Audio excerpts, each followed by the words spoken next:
Good afternoon and welcome to the CERIAS weekly seminar series at Purdue University. Today, it is our pleasure to welcome Dr. David Benson.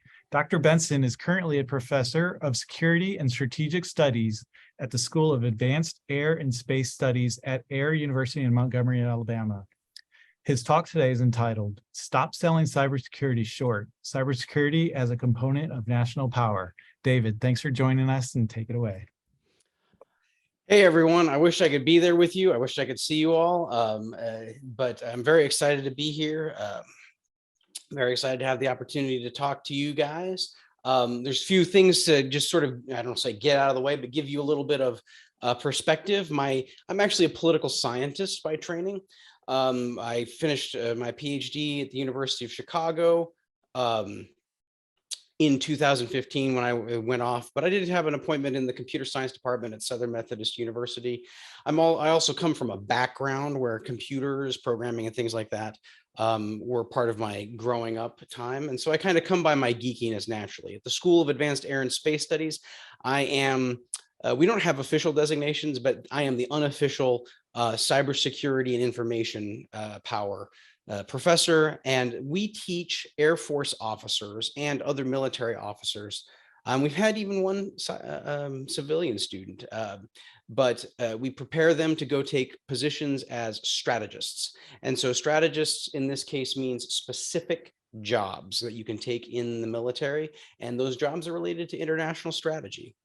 So I spent a lot of time working with, and around military folks. That said, I would like to proffer my geek bona fides. This is one of those times when having a way to see if you were laughing would be helpful. But I really do use Vim. I really am a Debian guy, although I usually will use Mint or Ubuntu. And I did see the original trilogy in theaters, all three of them. If you have to ask which original trilogy, I don't know that we can be friends, but that also dates me as much as anything else. I also need to tell you that while I do work for the U.S. government, I am not representing any branch, group, anything like that. These are just my views as a private citizen that is informed by my research and my work that I do in this area. It does not reflect policy, preferences, strategy, anything. However, while I'm not representing the federal government, I am representing Alabama, so roll tide. Again, these are the jokes. I hope you're laughing. So one of the questions that a lot of people would ask me in environments like this is there such a thing as information war, or is there information war, and are we losing? And that "we" can mean a lot of different things. I recognize that there are people from all over the world here, perhaps physically all over the world right now, given that we're online. And if you Google it, you're going to get a lot of different answers. This is some of the answers that came up on my machine, which was probably tailored to me. But people are going to say, yes, we're losing, we're winning. And in fact, in the military, if you look up, if you were to say the US is losing the information war or the cybersecurity war, you would see a lot of people. It's become like a cottage industry of saying why the US is so far behind. We're losing out to a lot of these other folks. Now, I cannot say for certain that the US and its allies are not. However, in essentially every case that I see of these claims, they focus on military or military-like uses. And so if you spend enough time around national security, cybersecurity folks, they will talk a lot about cyber attacks and infiltrations. They'll use the words of airstrikes and espionage. And that's true. That's not wrong. And of course, the military does use information. And so it's not strange that we would start using the verbiage of information in the military when we think about national security. But cybersecurity and information are not a subcomponent of the military. And in fact, they're much broader than this. So many of you may have heard, or many of you may have not have heard of the taxonomy of dime, not this dime, but it is the dime that has it is a way of thinking about national power. And in that national power, you have diplomacy, information, military, and economic power. Those are the four components of national power in this taxonomy.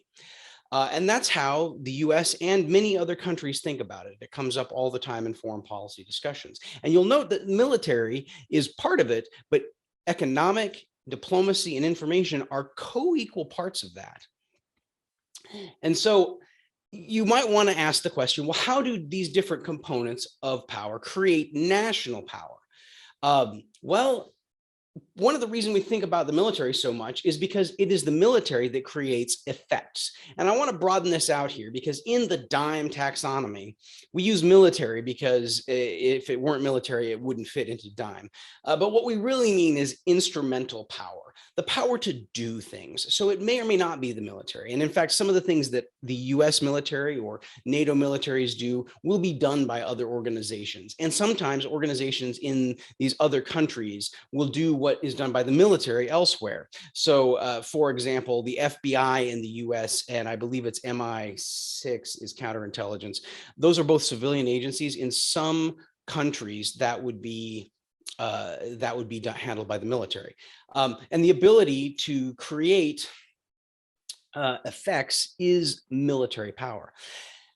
And so given that a lot of times we're talking about effects, resisting effects, it makes sense to think about the military, but they're in power. The economic power does a lot as well. The economy, how large our economy determines how much effects, how many effects a state or a government can create. So if you are in a rich country like the US or China, Great Britain, and actually even Mexico, comparatively on the world stage, the government has a lot of not nuclear, I'm sorry, a lot of power to an ability to do a lot of things that a comparatively poor country might not have. Diplomacy is interesting because what it does is it shapes where you need to have these effects. In general, you want to have lots of allies and few enemies, and then you can conserve your effort where you need to using your economic and military power and information, which we'll get to in a moment. So that you aren't expending it anywhere. And also diplomacy is a way for countries that maybe are not that powerful inherently to punch above their weight class. And so we see a lot of smaller European countries, because they're members of NATO, have taken on an especially important role. In this context, Estonia is notable because they have worked their way into becoming one of the more important partners in NATO for cybersecurity. And that is, yes, they have a good economy and they have a competent military, but that is diplomacy working in their favor. But information power itself, that affects how efficient everything else is. It changes efficiency. And so let me, oh, dang it, this is not the new order didn't come through. So how does information create efficiency? Well, I'll give you a couple examples. One is that if you're of my generation, and my kids just had a 80s holiday or an 80s dress up day, and so we'll stick with that theme. Maybe you wanted to go to the mall and be excellent to each other. And if you were going to do that, you had to call on your phone, hope your friends were there on their phone at their landline, arrange a time and place to meet at the mall, and go there. And if you changed anything in the interim, well, you're out of luck. You just could not move on the fly. You would either have to go there and get your friends together and say, actually, let's go see a movie instead of hang out at the mall. And then you could re-vector. Well, because of cell phones, which are not cybersecurity per se, but they do lubricate the process of information. They strengthen information power. Most people today don't even bother coordinating when and where they're going to meet outside of broad, we'll meet around this time and go to this place. And they do that coordination on the fly, which is so much more efficient, because if something changes, if someone comes, you want to do something different, you want to meet somewhere else, you end up, you can change that on the fly, and you don't have to spend all the time of going, meeting up, making a decision, going elsewhere, meeting up, making a decision. And that actually replicates itself with oil tankers. Before radio, oil tankers would leave where they were going from and go to where they were going to, the people who were going to buy oil. And if the price was not good at the place they were going to, well, tough. You would show up and you'd sell your oil.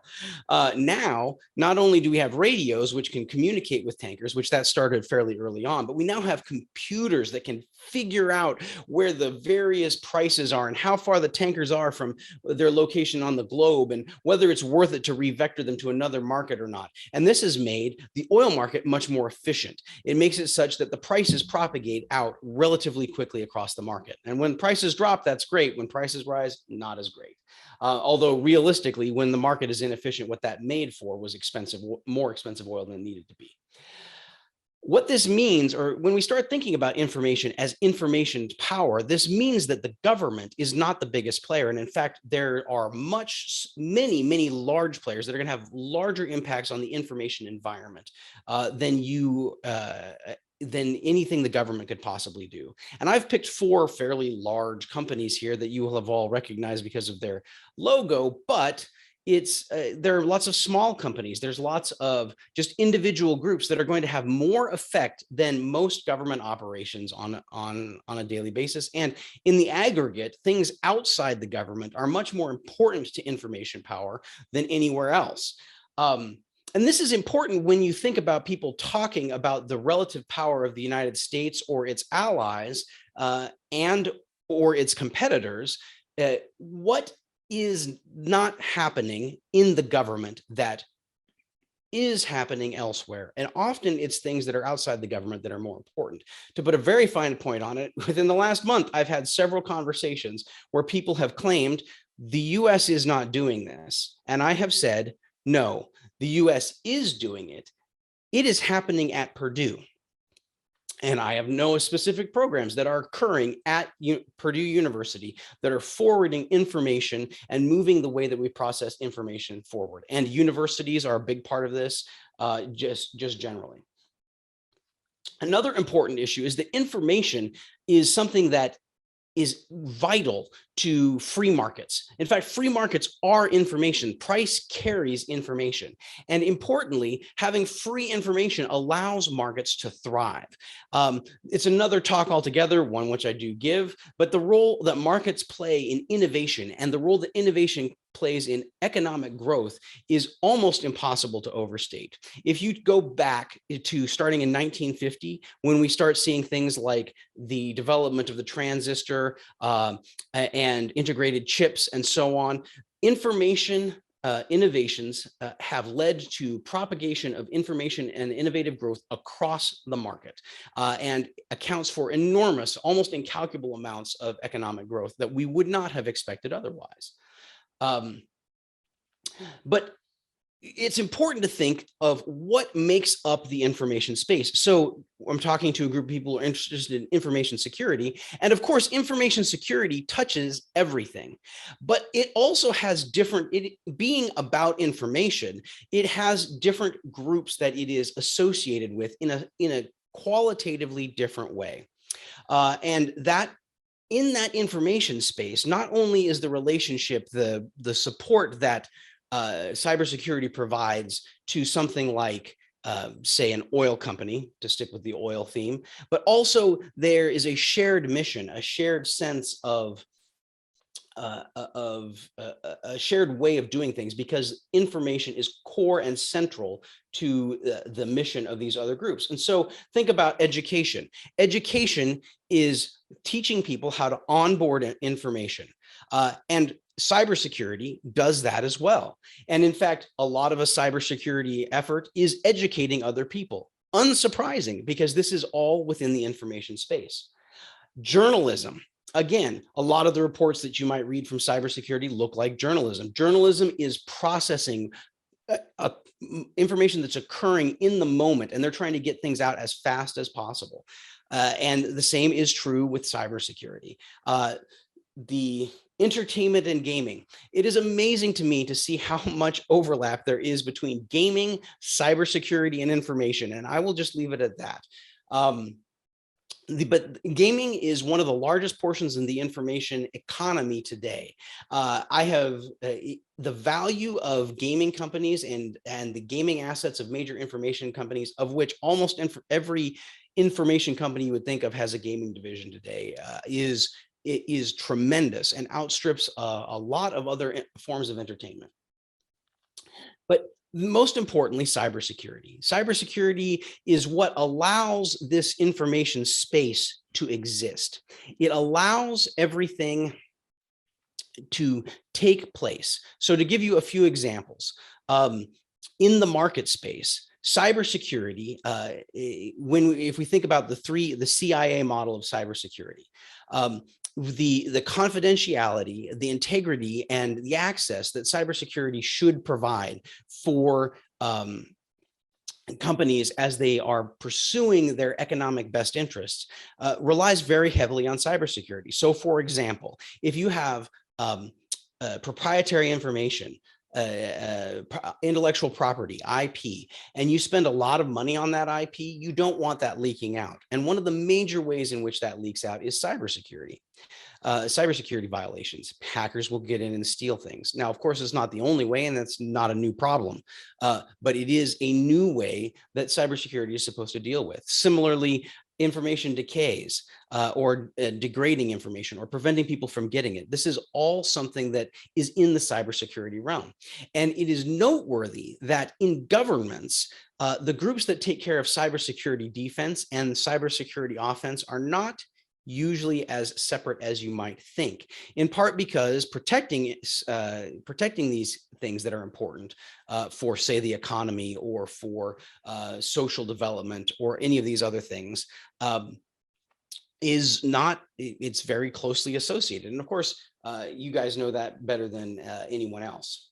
So why should you care that information is a portion of national power? Why should it matter? Well, on one level, it's because people, when they say, oh, we need to have cybersecurity because it goes to the economy or because it protects our military operations. Well, that's true. And it's a good thing that people are thinking about that. But it is also a source of power in the information realm unto itself. But again, why should you care whether it's a source of national power? Well, international competition. And to be honest, you guys should have seen this coming. I work for the Air Force, and international competition is something that we talk about a lot, and it's something that you have seen in the news a lot, most likely. An important thing that people who don't work in foreign policy or have a background in international relations may not fully understand, but it's actually not that controversial, is the role in which the strength of a country, of the government and the country from which you are in, reflects a lot of the interests that you have. Even if you don't like your government, even if you don't like certain policies, you're almost always better off being in a strong country. Being in a strong country, that country is able to protect the interests of its citizens or subjects on the international stage. It's able to pursue the interests of its citizens or subjects on the international stage. There's a reason why a lot of the preferences of Apple and Google and Microsoft are written into international treaty, and the preferences of whatever company in Egypt or Zimbabwe, we'll pick on poor Zimbabwe, are not. It's because the United States is a very powerful country, and a big portion of that is information power. And so when you are out there working on power, changing and affecting information power, you're actually affecting international relations per se. And so, well, great, you might say, so we've got people who are out there using cybersecurity to make us rich and powerful and grow the economy, whatnot. So is that just the way that everybody's doing things? Well, no. And I don't know if it's fortunate or unfortunate, but it is real. The role that information plays in national strategy, government policy, is a result of government choices. the choices that they make about what they're going to use the information to optimize for. So remember that information can increase efficiency, but it can't increase efficiency universally. It would be nice if it could, but it can't. And it's because of policy choices. So let's imagine that you have a government that chooses, or even in a circumstance, that it's going to try to optimize for the military or instrumental power. Why that is attractive is that when you are optimizing for military power, instrumental power, internationally and domestically, you get to use power in the way that you like. And hopefully you are making good strategic choices that allow you to outmaneuver your adversary, your competitors. And I think that you've probably heard people talk about this. We're getting outmaneuvered in cyberspace. Well, it could be because people are optimizing for military or instrumental power. However, the problem with optimizing for military or instrumental power is that it is inherently hostile to free information and therefore hostile to markets, which also makes it favor weak information security. And I'll tell you why this is real quickly. So if you think about an organization that is trying to control information so that it can operate as it chooses, it's got a lot of incentives to do that. It doesn't want its secrets to leak out, but it does want to know what everyone else is doing. And so if you are already opting into a system where you're trying to, where your organization is choosing to make the strategic decisions as internally as possible, well, a lot of the controls of information security writ large, and by the way, when I say weak information security, I mean general, not theirs. They want to lock their information security down. Writ large is not very appealing. You want your competitors domestically and overseas to have as weak information security as possible. However, if you rely on economics, if you optimize for economic growth, well, you're betting the farm, so to speak, that your economy will grow faster than others can outmaneuver you. This is fundamentally the argument that you see in liberalism going back to, the 17th, 18th centuries, Adam Smith and John Locke and what have you. This makes governments that optimize for economics, well, they have to be friendly for free markets. That's how they're doing it. And therefore, they need free information. Markets make and use information. If you're going to have markets, you've got to have free information. And therefore, it is in their best interest to have strong information security generally, because the needs of the public to have information security, be able to control their own confidential information, but still gain access to what they should, what should be public. Well, that is very attractive to a government that chooses to optimize on economics. What this, in simpler terms, perhaps, is if you want to use power to do something, you want to control information and have maximum insight into what everybody else is doing. But by controlling that information, you're going to sacrifice economic growth. However, if you want to control the economy, if you want to grow your economy, you've got to open up information freedom as much as possible, while simultaneously protecting privileged information. But by so doing, you're allowing a lot of tumult, a lot of conflict to occur, and probably not going to be able to use power as strategically as someone who's controlling information. And you don't even have to think of this as a national government policy. You will see this play out in countries, in democratic countries, which generally optimize for economic growth. But when they decide that they need to do something, they lock information down, or people will argue for controlling information as much as possible, because in order to make things happen, in order to keep secrets, in order to exercise control over battle space, you've got to control the information, because information is power unto itself. And so this is where you come in. And this is the famous Kirchner poster. And this is not me recruiting you into military, because I just said the military is only a small part, the government is only a small part. But we're really, really early in this process. And there are a lot of things that we have not thought all the way through. And unfortunately, the overlap between people who understand international politics and cybersecurity is very narrow. And there are many times when cybersecurity idiosyncrasies will matter for foreign policy, and especially should matter for foreign policy, because we, again, are thinking about how this affects information power. And just to give you a very specific example, when we have zero-day problems, things that come out, that imposes a cost on the economy, but it also imposes a cost on our ability to process information, because it forces us to shuffle all kinds of things. People are repositioning economic assets as they deal with cybersecurity challenges. People are reassessing the risks that they're willing to take. And it interacts with the world at large. So you have problems that arise in foreign policy that can cause, and as we have seen, precipitate out cybersecurity problems, as with Russia and Ukraine several times now. So there is this massive interaction of foreign policy and power, but it's not completely well thought through because we just haven't had time. And I recognize that if you talk about on the scale of cybersecurity, it will sound like, oh man, the internet's been around for, in its current form, at least 20 years, in any form at all, maybe 40 or 50, it's a very well-developed technology. And while that is true, on the scale of international politics, it isn't.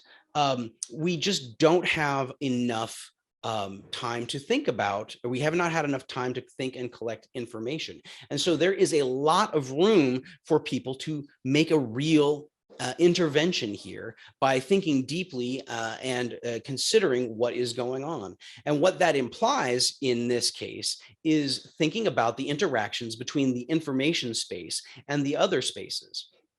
So when the time comes, and it will come in some country, where there is some kind of national security threat that people think is really a big deal, think a second 9/11 or the invasion of Ukraine.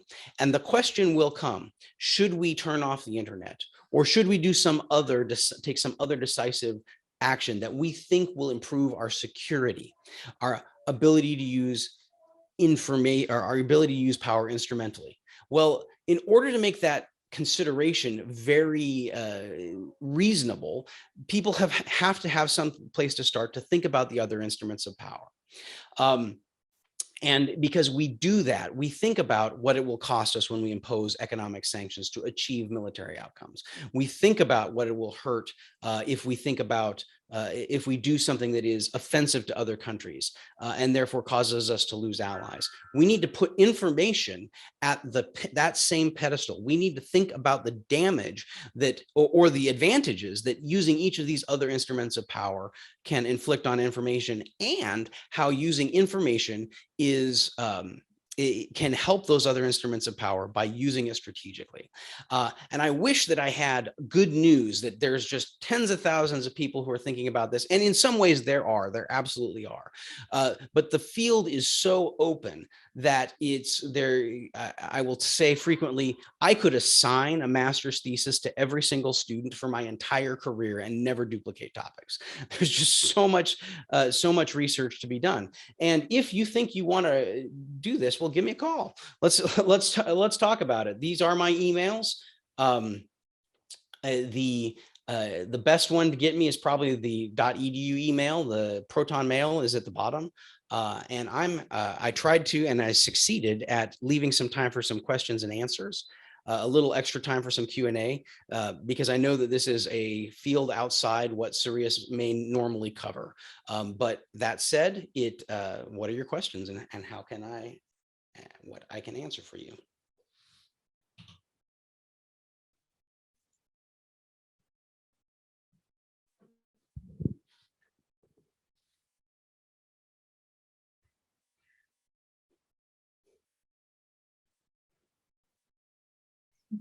Hey, David, checking here and I don't see any questions.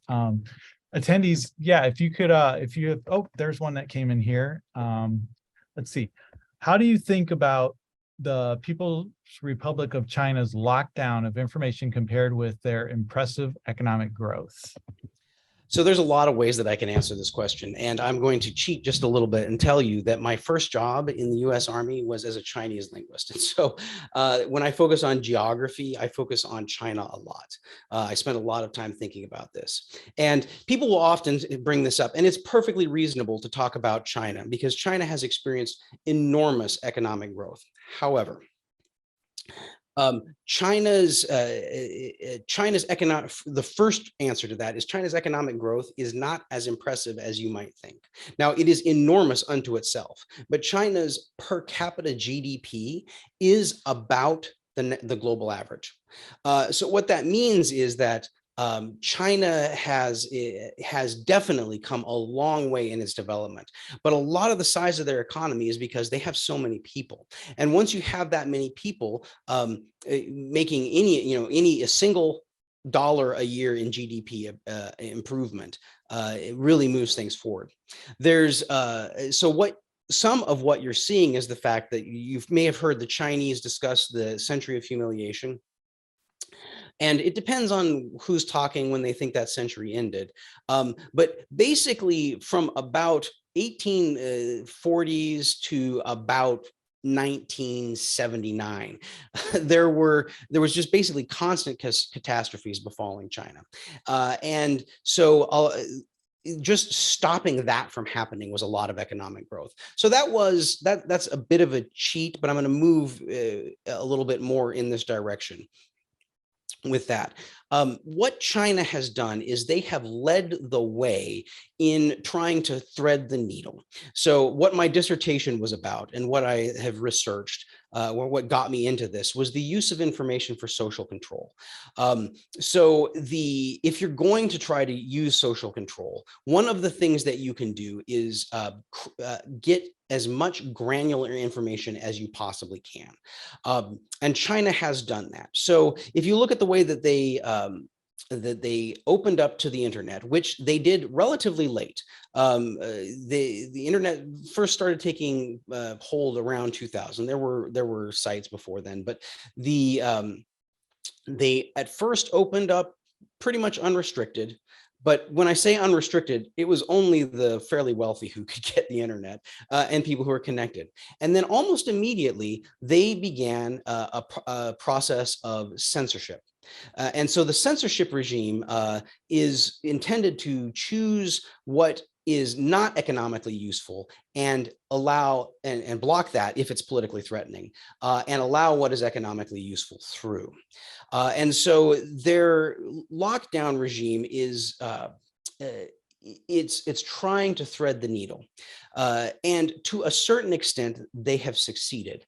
However, since Xi Jinping has become the chairman of the Communist Party in China, there has been a qualitative shift in the way that China handles its cybersecurity and its information openness. I saw it when I was visiting China. It is very noticeable. There is, I would not expect to see the same level of economic growth in China going forward as this information policy changes. And the leadership of the party are signaling that they don't expect it either, with proclamations about how there's going to be 10 years of economic stagnation and things like this through their mouthpieces that are out in society. It is, I'm open to the idea that, I'm just wrong. But because that's always a possibility. I could always be wrong. But once you start looking fairly closely at each of these cases, you can see that actually information flows. The more that it flows, even in China, the better off their economy is. The more they restrict it, the harder it is to get things done. Great. Yeah, we have another question here. What are your thoughts on US Cybercom drawing on some of the more traditional information operations PSYOPs folks? into their planning process and operation cycle, combining those instruments of power on the national strategic level? So there's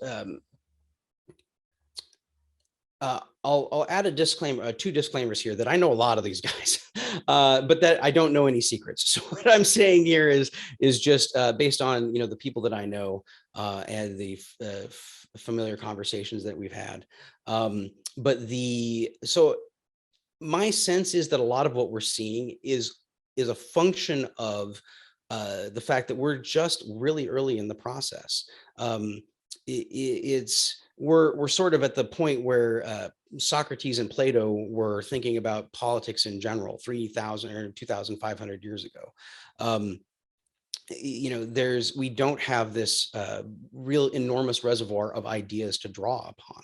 And so naturally people look around and say, well, how is this like that? And we're seeing a fair amount of that. And so people are thinking about psyops and information intel as a starting point. Now, that said, there is a risk implied in what I was saying, which is if you mix the two different instruments of power inappropriately, you can really run into problems because the objectives or the strengths of those instruments of power are really challenging. And where we can imagine this happening is sort of the traditional warning for democratic governments. You keep standing militaries out of politics. That's what they're really saying, is that we need you to not mix the instruments of power here. The structure of a military is antithetical to the operation of democratic governments. To the extent that people take that consideration to heart, and the folks that I know really do, I think that it's a reasonable starting point. But I think that it is also important to very carefully weigh the role that information plays in democratic society and the relationship that the military has to that democratic society. Because if you start overstepping those bounds in information, or if you start overstepping it in economics, essentially the warning that Eisenhower made in his second inaugural address against the military industrial complex was about the military playing too large of a role in the economic instrument of power. You can get crosswise, and it can be a political challenge to overcome.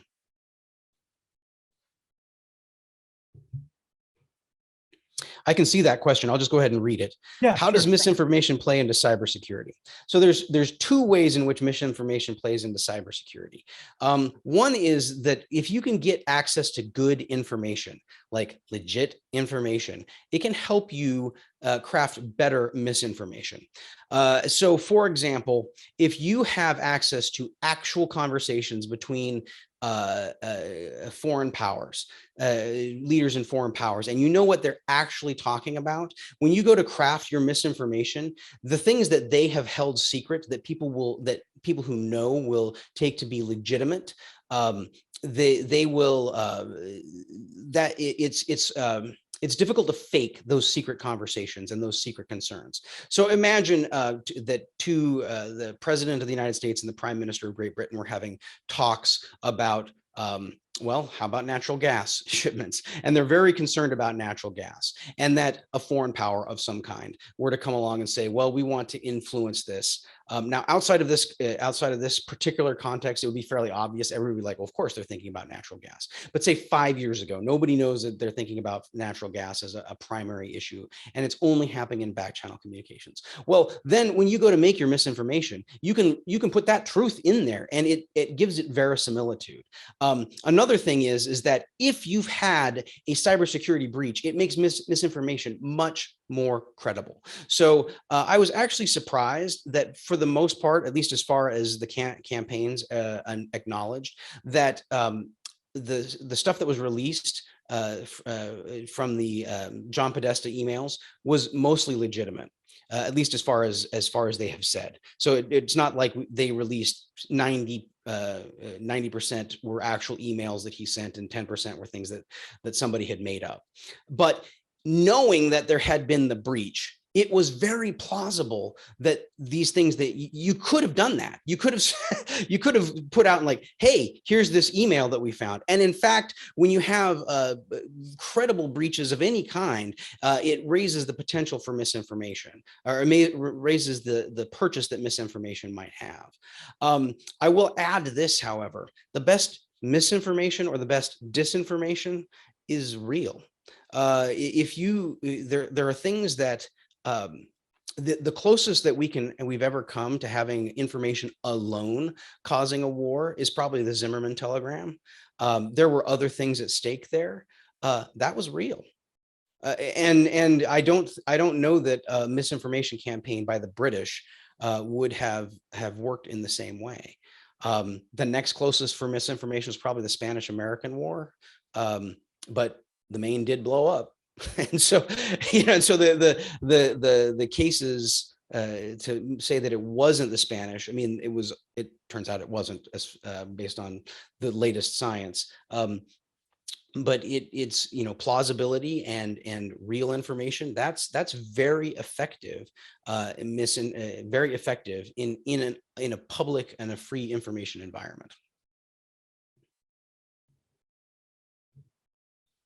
So any suggestions on places to go for research questions that need answered that can help impact U.S. government policy as it relates to cyber?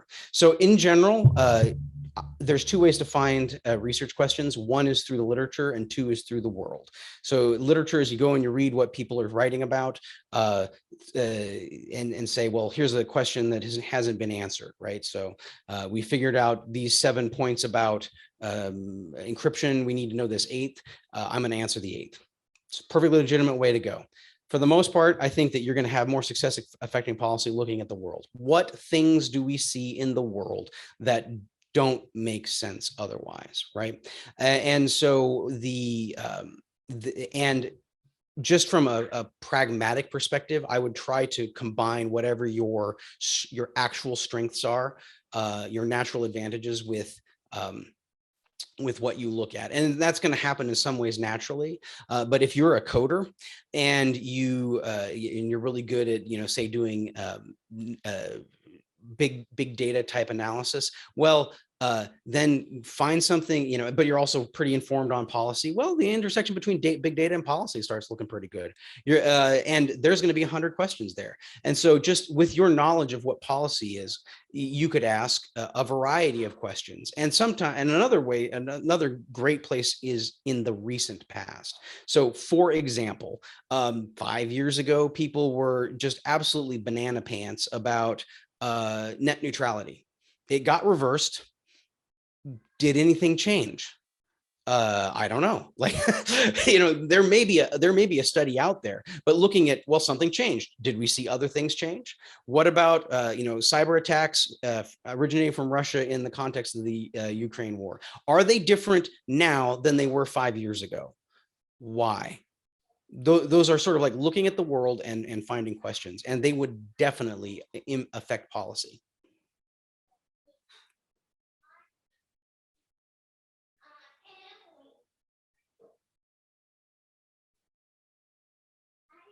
Okay, it looks like we don't have any more questions, but David, thank you so much. This was a great talk. Really appreciate it. And if you're ever up at Purdue, you're always welcome up here to come visit us face to face.